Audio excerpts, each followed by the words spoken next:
upper and or lower characters, that's the one we're talking about, like 26 of them.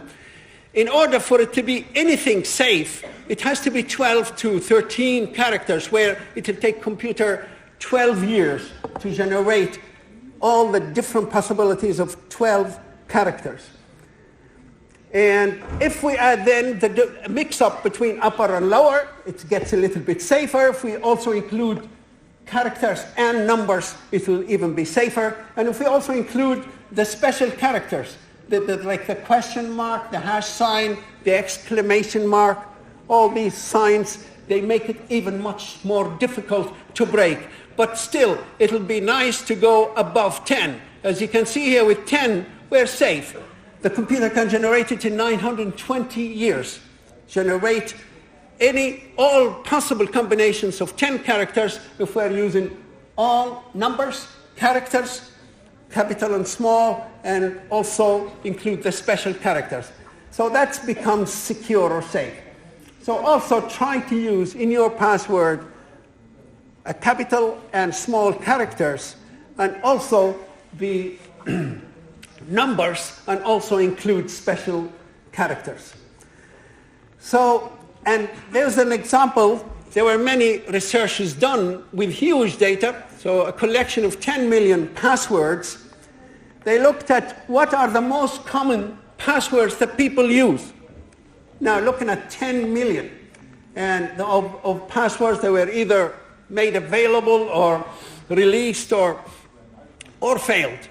And these are the highest, the number one password in the world is this password, 1, 2, 3, 4, 5, 6. And it's one of the weakest words. It's probably the weakest word as to use as a password. Some people use the word password as a password. So some people just write ABC. So all these passwords are reasonably weak, very weak, not reasonably weak. So what are the practices that are done? Writing down your password. This is a practice that many people do. They get a password they can't remember, so I say I better write it down. And they put it maybe in the drawer on their desk. That's where people will look first. And they'd find you probably have some password written there somewhere. So never write down a password. Somehow try and, unless it's encrypted, or don't write it as it is. Or maybe write an opposite character, or duplicate every number, or do something. Or write it all, reverse the alphabet, but don't write it in its plain format. Sharing with other people. Never share it. Never share your password with anyone. Because the moment you share it with one person, it's going to go. It's going to spread. No changing of a password. Most people do not change their password. And maybe a last question here. Can you put your hands up if you've changed your password in the last year for your email, for your whatever, Gmail that you're using? Anybody change their password in the past 6 months or a year? Yeah, I see maybe 2% or 3%, 5% of us have changed. Well, let me assure you, if you are a person who has an important job or a sensitive job, I can assure you that there are those who have your password now and have access to your email. Change your password. And the worst thing, this is a kind of attack that you wouldn't even know. And it could go for years. People would be reading your email, having access to your email because you've never changed your password. Make a habit of it. If you're a student, get into it. Maybe a good thing from an academic point of view every semester, just change your password every semester. And once you get a habit into that, when you finish and you go become a professional person, you'll probably continue to do that habit. If you're already a professional person and if you're not changing your password, I advise you, do change it. Not just the email, but all your passwords. Right, so not changing a password is not a great thing to do. It's actually, it's a bad, as far as security is concerned. The attack is known as a passive attack. A passive attack, somebody that attacks your system but does not touch nothing, does not delete anything. They just watch, read the information, maybe get copies of it. But they have access to your, whatever system it is. They may have access to your bank account. They may have access to your documentation, whatever it is. So do change your password as a habit. And do not use the same password for all accounts. It's dangerous as well. So if you lose that password, maybe to your email, also your Facebook is gone, also your bank account's gone, everything. So make sure not to cover or use, just for your own comfort, use only one password to perform your, to live your life in the electronic world. The next thing is storing passwords. I just mentioned that. Don't store it in plain text format, whether you're an ordinary user or whether you are a programmer, and especially if you're a programmer. Make sure no passwords of any users in any organizations are stored in their plain text format. Just to solve that problem of storing passwords in plain text formats, most of them are hashed. There's a nice technique of hashing. Hashing is like encrypting. It takes the word and changes it and encrypts it and puts it onto stores it instead of storing the password. So what does hashing do? It's a hash function is a small function, extremely fast function, that takes any password or any length of any text and generates a fixed size text. So if your password is short, it will still produce, for example, maybe 25 characters or 40 characters. Even if your password is longer, it still produces 40 characters. So hashing, it's like encryption, but it has an advantage.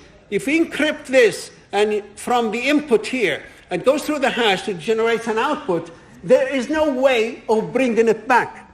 It's not like encryption. An encryption system, it's a two-way function. If I give you a message, you can encrypt it. Encryption or ciphering, it makes the message secure. You cannot read it, it cannot be read. But you can bring it back if it was encrypted. But with hashing, it cannot bring it back. Nobody can bring it back, at least not in a reasonable time. So hashing is great. But you say, okay, if we change the password and store it, how does the user come back in? Well, when the user logs in, you take the password that they type, hash it, and compare the two hashes together. But at least the advantage, if you lose this file with the names and all the hashes, then it's not a big problem. It's still secure because the passwords are still hidden. And even to make it even more secure, they have another process called salting. That's like adding a salt to it. But what they do is they add few characters to your password. So when you submit a password to the system, they add few characters at the start or at the end. So when they hash it, they even make things even worse for somebody who tried to unhash it. And even if they do manage to unhash it, they'll be unhashing and they'll find lots of characters that are not really part of your password. So this is even a more secure, very, very secure techniques at very, very little cost. They take hash functions are extremely fast, very small, and they are one-way functions. Password and practices, or bad practices. So what are the bad things that we do with our passwords? We create a password based on spouses or personal information. Don't avoid that. Don't ever have in your password your phone number or your date of birth or anything, maybe your job or something that's personal to you. Because those who want to attack you, they'll have that personal information and they'll use it. And they're good at manipulating it, and they could actually come up with that word. So there are really bad words that are based on personal information, either yours or your spouse or your pet or whatever. If you have it and if it's available, it's personal information, and it's not really a great practice. Using simple patterns instead, use random words. So don't use simple patterns like, for example, even the keyboard. Some people, they just look at the keyboard and they look at the character, like Q-W-E-R-T, and that's because they're just on the same line, easy to write it. That's very bad as well, because it follows a pattern, and all patterns that everybody in the world has tried, they have it, and they can compare your password to it and very easily worked out. Short passwords are bad. Don't ever use a short word. It doesn't matter, even, whatever, even if the system is not safe, try to get used to using longer passwords. And do not use words that can be found in a dictionary. So always avoid dictionary passwords. Now, that's the introduction.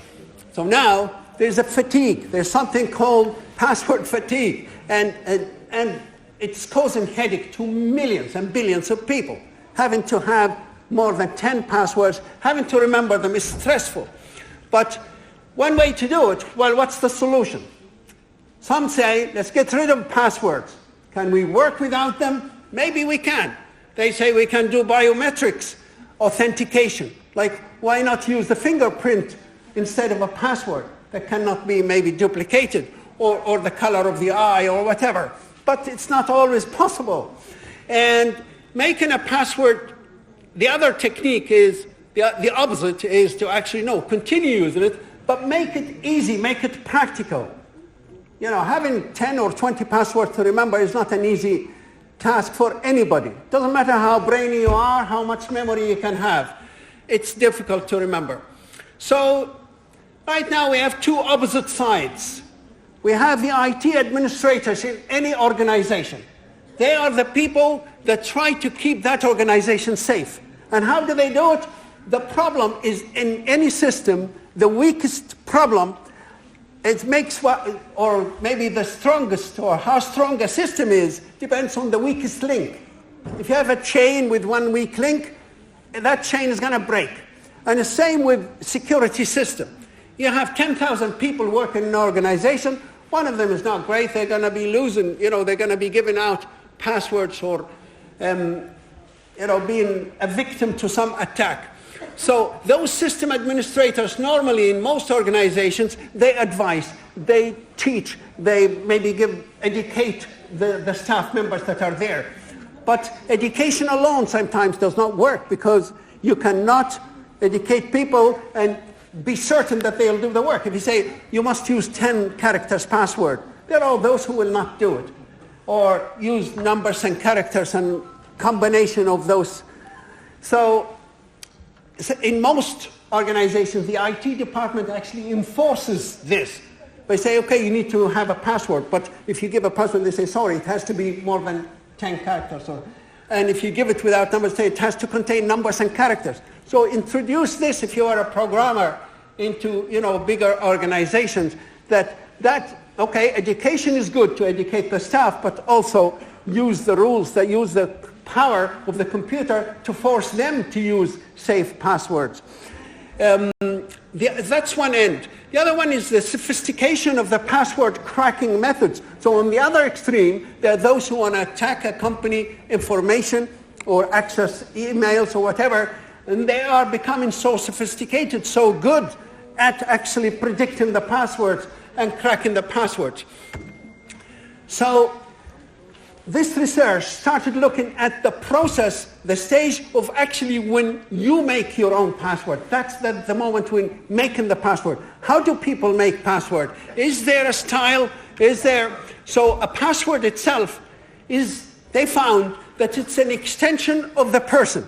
Every person here has some experience, some habits, some whatever it is, and that makes that person create a certain password.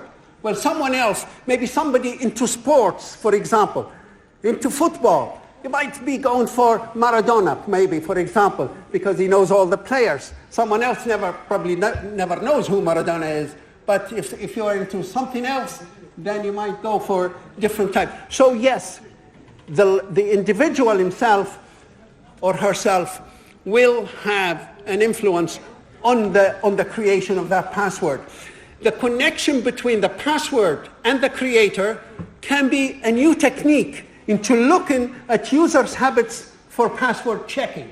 So if we can look at people's habits, people's interests, people's qualifications, people's background, we might be able to find some relationship between the passwords they use and the ones that are created by them. So recent research gave a hint, yes, there is an influence that context of a person or a profile of a person or the style of a person can have on a user during his or her password selection has great influence. So that's really the point of this research that my colleague here went through, is the effect of your style on the password you create. You're just one of billions, but putting it and looking at it from that perspective, that's what they looked at. It is established that there is a strong link between context, that's your kind of profile, and the password you create. In general, not you in person, but in general. So what's meant by context in this particular topic? What do we mean by there is a relationship between the context of a person and the password they create? First thing is the age. They look at the age of the person. Teenagers will have completely different passwords to retired people or people in mid-age. So the age actually has an influence on what passwords usually you'd select. Profession. And by the way, each one of those points, there's a research that supports it and been studied and verified it. The profession, they actually went to universities and they did check on different faculties. And they found the computer science people are the ones who make the most complicated words. And the business people make the easiest of the words. And if you want to look at the rest of the professions, you can look at the thesis that was published there. The other one is ethnicity. What country, what group, not country, what race are you from? They found that Chinese, for example, seem to be interested in numbers. Most of they have a high percentage of passwords that are made up of numbers. They are into dates. They write a lot of dates and a lot of phone numbers. So they started forming some kind of relationship between the person and the passwords that are created. So other factors is the